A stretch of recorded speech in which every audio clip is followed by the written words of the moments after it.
We all knew that Roger was going to go. He wasn't happy. We weren't happy. I always knew we wanted to carry on. Nick seemed keen. I bumped into Rick in Greece on holiday that summer and talked to him about the possibility of carrying on. He was also very keen. Initially, we met up on the boat in '86. Bob Ezrin and I got in because he had done The Wall with us back in '79 and had worked on some solo albums with me. I learnt a lot from Bob, and he's a valuable person to have on board. We started working on pieces of music that I had been writing, and come about Christmas time, we had some good shape to it. We knew it was going well. One day, I just felt this thing coming on me, which became Sorrow. I wrote 5 verses one evening. They just flowed out from nowhere in one of those great serendipitous moments that you recognize later as having been very valuable.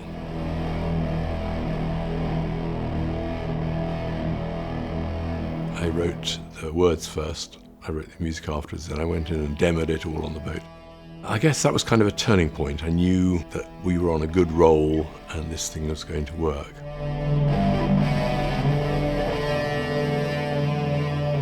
I felt confident, that the record companies would want us to do an album, would be happy to take a good album from us. Obviously it was different, Roger not being there, but in some ways we felt freed up. The tensions of the last couple of albums, particularly the final cut, were gone, and it was just us together writing and putting stuff down, and there was a sense of freedom and optimism. On the turning away. As well as this, there was the lawsuit thing going on, which is a bit of a pain in the arse, but there you go.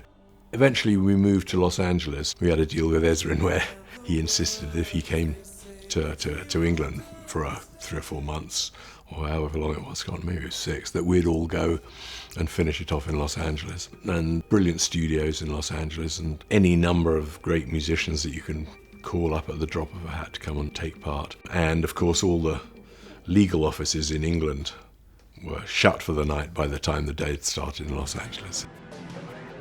The freedom of being out of touch, out of contact a little bit with all that was going on back in England, that helped the flow of it all.